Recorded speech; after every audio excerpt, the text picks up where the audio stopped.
अस्सलाम वालेकुम। आखिरकार वो दिन आ गया जिसका पूरी कौम को इंतजार था। शौकत पराचा के शो में हामिद मीर ने बड़ी खबर ब्रेक कर दी। वजीर आजम पाकिस्तान शहबाज शरीफ और आर्मी चीफ की इमरान खान से अडियाला में तवील मुलाकात। एस्टेब्लिशमेंट की तरफ से इमरान खान को दी गई ऑफर में क्या था? क्या वो ऑफर इमरान खान ने मान ली? क्या अली अमीन गंडापुर को दोबारा वजीर आला खैबर पख्तूनख्वा बनाया जा रहा है? 8 फरवरी को होने वाले इलेक्शन में धांधली की तहकीकात के लिए जुडिशल कमीशन बनाया जाएगा या नए इलेक्शन? आसिफ अली जरदारी का बिलावल भुट्टो को वजीर आजम बनाने का ख्वाब चकनाचूर। शहबाज शरीफ के साथ धोखा, हुकूमत चंद दिनों की मेहमान। आइए नाजरीन, पहले ये जबरदस्त और सनसनीखेज वीडियो देखते हैं, फिर इस पर बात करेंगे। चैनल को सब्सक्राइब लाजमी कर लें और बेल आइकन को भी प्रेस कर लें। आपकी मोहब्बत और प्यार का शुक्र। क्या वाकई बानी पीटीआई खान साहब के एस्टेब्लिशमेंट के साथ मुज़ाकरात जारी हैं? देखें, शौकत पराचा साहब, जाहिर बात है ये मुज़ाकरात जो हैं ये बराह रास्त तो नहीं होते ना।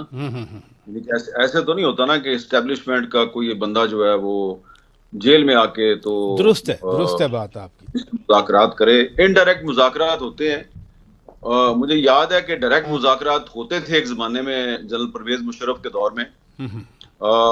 उस वक्त यूसुफ रज़ा गिलानी साहब अडियाला जेल में थे और आसिफ जरदारी साहब अडियाला जेल में थे और भी कुछ सियासतदान अडियाला जेल में थे। तो उनको कुछ अफसरान जो हैं वो डायरेक्टली जाके वहां पे भी मिलते थे और फिर उनको किसी थर्ड प्लेस पे जेल से निकाल के भी मुलाकात होती थी। फिर ये जो इमरान खान साहब का दौरे हुकूमत था, तो ये मेरे जाती इल्म में है कि हनीफ अब्बासी साहब जब अटक जेल में थे तो उनको वहां पर भी कुछ हाजिर सर्विस अफसरान जो हैं वो अटक जेल में जाके मिले थे और उन्होंने उनसे कहा था जी कि अब आप छोड़ दें मुस्लिम लीग नून और अब आप हमारी तरफ आ जाएं। तो उन्होंने इनकार कर दिया था। वो होता ये है कि जो यूसुफ रज़ा गिलानी साहब थे उन्होंने एक किताब लिखी अपने अयाम असीरी के बारे में। तो उस किताब में उन्होंने ये वाकयात लिख दिए। जरदारी साहब जो हैं उन्होंने भी ये वाकयात बयान कर दिए जी कि मुझे जो थे ISI के DGC एहतशाम ज़मीर साहब वो मिलते थे, कहते थे जी अगर आप कालाबाग डैम की हमायत कर दें तो हम आपको छोड़ देते हैं। तो मैंने इनकार कर दिया। तो ये फिर उसके बाद हनीफ अब्बासी साहब ने भी ये बातें कर दी। तो मेरा ख्याल है उसके बाद फिर ये बराह रास्त किसी सियासतदान के साथ जेल में जाकर डायरेक्ट मुज़ाकरात करने का सिलसिला जो है वो खत्म हो गया है। कम से कम अभी माजी करीब में तो मेरे पास ऐसी कोई इंफॉर्मेशन नहीं है। हाँ, अलबत्ता ऐसे होता है कि अब इमरान खान साहब का आपने सवाल किया, तो इमरान खान साहब से उन्हीं की पार्टी के कुछ ऐसे रहनुमा जिन पर के एस्टेब्लिशमेंट को एतमाद होता है तो उनके जरिए बातचीत होती है। ये मेरी पहले भी आपसे बातचीत हो चुकी है। आपने सवाल किया था, मैंने आपको जवाब दिया था कि बातचीत हुई थी। खान साहब को एक मैसेज दिया गया था थ्रू अली अमीन गंडापुर साहब, फिर थ्रू बैरिस्टर गौर खान साहब। लेकिन जो शराइत पेश की गई थी वो इमरान खान साहब ने तस्लीम नहीं की, तो इसलिए मेरा ख्याल है मुज़ाकरात आगे नहीं बढ़े। अब मेरा ख्याल है कि एस्टेब्लिशमेंट और इमरान खान साहब के रवाबित जो हैं वो इनडायरेक्ट भी नहीं, अब खत्म हो गए। लेकिन ये शेर अफजल मरवत साहब तो कल भी कह रहे थे कि जी मुज़ाकरात जारी हैं और पार्टी ने कोई वारदात ना डाली तो खान साहब 40-45 दिनों के बाद बाहर आ जाएंगे। वाकई खान साहब की रिहाई मुमकिन होने वाली है? शेर अफजल मरवत साहब जो बात कर रहे हैं तो सीधी सी बात है कि मेरे इल्म में ऐसी बात नहीं है। लेकिन देखें कि जो इस वक्त तहरीक इंसाफ के जो रहनुमा अभी जेल से बाहर हैं, तो जो उनके साथ हो रहा है, उनके खिलाफ मुकदमात जो हैं वो मुसलसल चल रहे हैं, उनकी जमानतें मनसूख हो रही हैं। अगर किसी के पास अदालत की तरफ से जमानत मौजूद है उसको भी गिरफ्तार कर लिया जाता है। तो शेर अफजल मरवत साहब की अपनी इंफॉर्मेशन होगी, मैं उनकी इंफॉर्मेशन पे बात नहीं कर सकता। जो मेरी ऑब्जर्वेशन है based on some of my interactions with the PTI leaders, तो मुझे फौरी तौर पे तो नहीं लग रहा कि इमरान खान साहब जो हैं वो फौरी तौर पे कोई कंप्रोमाइज करके तो बाहर आने की पोजीशन में है। और ना ही एस्टेब्लिशमेंट इस मूड में नजर आ रही है कि वो कोई कंप्रोमाइज करेगी। तो दोनों में से किसी एक को तो कंप्रोमाइज करना है। और फिलहाल जो है वो लगता ही है कि एस्टेब्लिशमेंट ने फैसला किया है कि कंप्रोमाइज अगर करना है तो इमरान खान ने करना है। और अगर आप हमारी हिस्ट्री देखें तो नवाज शरीफ साहब जो हैं वो एक दफा नहीं 2 दफा जेल से निकले और सीधे पाकिस्तान से बाहर चले गए, तो उन्होंने कंप्रोमाइज किया था। और इसी तरह और भी कुछ माजी में हमें मिसालें मिलती हैं कि कुछ सियासतदान जेल से बाहर आए कंप्रोमाइज करके। और एक मिसाल ऐसी भी है कि एक सियासतदान जो है वो कंप्रोमाइज करके बाहर आने से उसने इनकार किया और फिर उसका अंजाम अच्छा नहीं हुआ। मेरा इशारा जुल्फकार अली भुट्टो साहब की तरफ है। तो ये मेरे इल्म में है कि कुछ रहनुमा कोशिश कर रहे हैं तहरीक इंसाफ के। मुझे शेर अफजल मरवत साहब का नहीं पता, मुझे बैरिस्टर गौर खान साहब का पता है। वो बहुत कोशिश कर रहे हैं कि इमरान खान साहब को कन्विंस करें कि आप थोड़ी सी फ्लेक्सिबिलिटी दिखाएं। बेशक आप अपना जो बुनियादी मौक़िफ़ है उससे इन्हिराफ ना करें, लेकिन थोड़ी सी आपको फ्लेक्सिबिलिटी दिखानी पड़ेगी। और कम अज कम जो तहरीक इंसाफ का जो सोशल मीडिया है उसको काबू करने के लिए कोई आपको इक़दाम करने होंगे। तो फिर वो समझते हैं गौर खान साहब के, फिर हम कुछ मुज़ाकरात के जरिए ऐसी सूरत हाल पैदा कर सकते हैं। एक्चुअली आपने पहले भी शरायत की बात की और अभी आपने जो सोशल मीडिया की बात की, यही बात शेर अफजल मरवत खान भी कह रहे हैं। वो कहते हैं कि दो चीज़ें थीं, एक तो सोशल मीडिया पे कंट्रोल करें खान साहब, और दूसरा अपनी भी जो उनकी बातें हैं उसमें तलखी कम करें। तो क्या इन दो चीज़ों को पीटीआई कंट्रोल नहीं कर सकती, या खान साहब इसलिए नहीं रोकना चाहते इन दोनों चीज़ों के क्योंकि एक तासुर है कि इसी वजह से उनकी मकबूलियत है, वो कहीं मकबूलियत माकूलियत की वजह से कम ना हो जाए? माकूलियत है या कुछ और है, लेकिन मुझे जो ये लगता है, जो जितना मैं इमरान खान साहब को जानता हूँ, कि इमरान खान साहब की कोशिश ये है कि वो ये साबित करें कि मैं नवाज शरीफ नहीं हूँ। अच्छा। जैसा कि मैंने पहले भी कहा कि नवाज शरीफ साहब जो हैं वो पहले भी 2 मरतबा जो है, एक दफ़ा 2000 में मुशर्रफ साहब के दौर में, और एक दफ़ा फिर 2019 में जब इमरान खान साहब वज़ीर आज़म थे, तो वो सीधे जेल से निकले और एक दफ़ा सऊदी अरब जाके लैंड किया, दूसरी दफ़ा इंग्लैंड लैंड किया।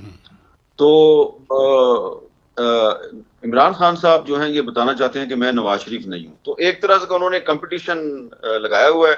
अब इसमें कुछ लोगों का ये ख्याल है, तहरीक इंसाफ के लोग जो हैं वो ये कहते हैं जी कि ये नवाज शरीफ के साथ एक ऐसी मुकाबलेबाजी है जिसका कि खान साहब को नुकसान हो रहा है, क्योंकि नवाज शरीफ तो हर दफा पाकिस्तान से बाहर जाते हैं और फिर पाकिस्तान वापस आ जाते हैं। एक दफा वापस गए और आए और फिर वजीर आजम बन गए, दूसरी दफा पाकिस्तान से बाहर गए, वापस आए और उनकी बेटी जो है वो पंजाब की चीफ मिनिस्टर बन गई, भाई जो है पाकिस्तान का प्राइम मिनिस्टर बन गया। तो खान साहब को भी कुछ ऐसा करना चाहिए। तो खान साहब फिलहाल लगता है कि ऐसे मूड में नहीं है। तो it depends upon Imran Khan साहब कि वो किस किस्म की फ्लेक्सिबिलिटी दिखाते हैं। जहां तक मेरा ख्याल है कि बैरिस्टर गौर खान साहब का ये जो मौक़िफ़ है कि इमरान खान साहब को कोशिश करनी चाहिए कि जो सोशल मीडिया है उस पर थोड़ी तलखी जो है उसको कम किया जाए, तो ये एक ऐसी बात है कि जिसमें तो बड़ा कंप्रोमाइज नहीं करना पड़ेगा इमरान खान साहब को, क्योंकि इसमें कोई शक नहीं है कि इस वक्त न सिर्फ तहरीक इंसाफ के सपोर्टर्स बल्कि मुस्लिम लीग नून के जो सपोर्टर्स हैं उन दोनों की तरफ से सोशल मीडिया पर एक दूसरे की जो सियासी मुखालफत है वो ऐसा लगता है कि बाकायदा जंगो जदल और गाली गलोच के एक ऐसे कंपटीशन में बदल चुकी है जिसमें दोनों फ्रीकैन जो है ना वो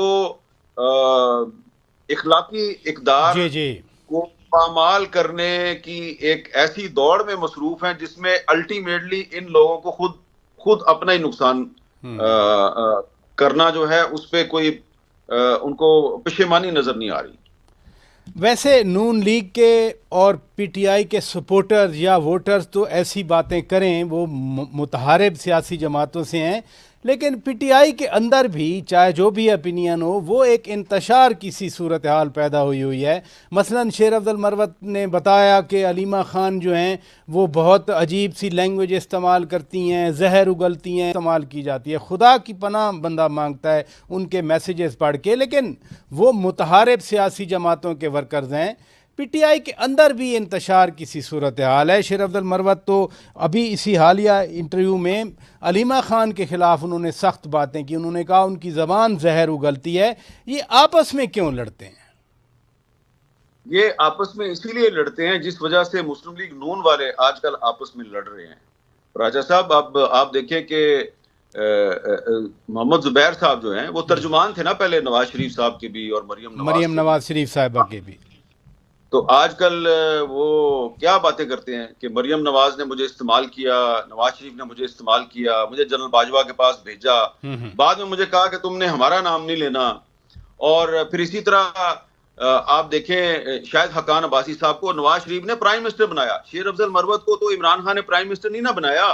जी जी। शायद हकान अब्बासी को नवाज शरीफ ने प्राइम मिनिस्टर बनाया, मिफ्ता इस्माइल को नवाज शरीफ ने पाकिस्तान का। मेरा आप लोगों से एक सवाल है कि क्या ये हुकूमत वाकई ही इमरान खान या पीटीआई के साथ मुज़ाकरात करने में संजीदा है, या इमरान खान और पीटीआई को इन लोगों ने ट्रक की बत्ती के पीछे लगा रखा है? क्या जनरल आसिम मुनीर वाकई ही चाहते हैं कि इमरान खान रिहा हो जाए? अपनी राय का इजहार कमेंट सेशन में जरूर करें, क्योंकि आपकी राय हमारे लिए बहुत अहम है। शुक्रिया। एक प्राइम मिनिस्टर और एक साबिक वजीर खजाना न सिर्फ अलहदा हुए बल्कि अलहदा पार्टी बना ली, और आजकल दोनों जो हैं वो बड़े तमतराक के साथ और बड़े जोश और जज्बे के साथ नवाज शरीफ साहब पे और शहबाज शरीफ साहब पे तनकीद करते हैं। और इसकी क्या वजह है? इसकी वजह यही है कि आपस में जब इख्तलाफात हो जाते हैं तो फिर इंसान ये भूल जाता है कि मेरे लीडर ने मुझ पर क्या एहसानात किए थे। तो जिन वजूहात की बिना पे आजकल शायद हकान अब्बासी साहब, मिफ्ता इस्माइल साहब, जुबैर उमर साहब तनकीद करते हैं, उन्हीं वजूहात की वजह से शेर अफजल मरवत साहब भी तनकीद करते हैं। और जिस तरह के मुस्लिम लीग नून का जो मीडिया सेल है वो जुबैर उमर साहब और शायद हकान अब्बासी और मिफ्ता इस्माइल पर गलीज किस्म के हमले करता है, उसी तरीके से तहरीक इंसाफ का जो सोशल मीडिया है वो शेर अफजल मरवत साहब जो हैं वो उन पर गलीज हमले करता है।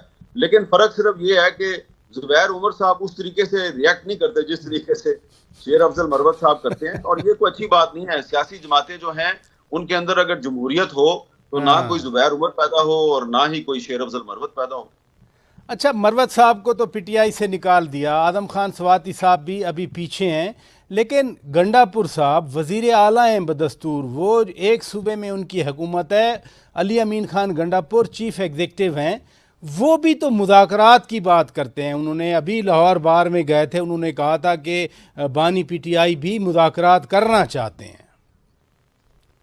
देखिए ना, मैंने आपको कई दफ़ा बताया कि अली अमीन गंडापुर साहब ने पहले भी मुज़ाकरात किए, उन्होंने पूरी कोशिश की कि मुज़ाकरात के जरिए इन मामलात का हल निकाला जाए, और इस सिलसिले में बकौल अली अमीन गंडापुर साहब के इस्टेब्लिशमेंट ने भी काफ़ी फ्लेक्सिबिलिटी दिखाई। ये मैं पिछले साल की बातें कर रहा हूँ, इस साल की नहीं कर रहा। ये मैं 26 नवंबर 2024 से पहले की बातें कर रहा हूँ, 26 नवंबर 2024 के बाद की बातें नहीं कर रहा। तो अली अमीन गंडापुर साहब ने 26 नवंबर 2024 से पहले भी बड़ी कोशिश की।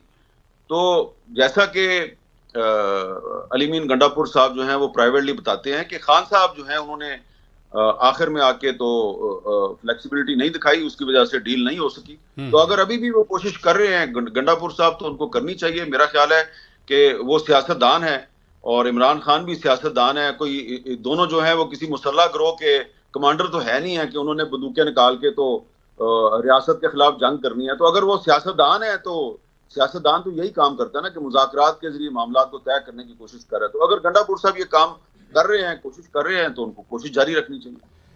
वो कोशिशें कर रहे हैं। खान साहब के बारे में कहते हैं कि वो मुज़ाकरात पर राज़ी हैं। क्या ये कोशिशें या ये रजामंदी मौलाना फजलुर रहमान साहब के साथ अपोजिशन अलायंस बनाने में कितना असरअंदाज होंगी?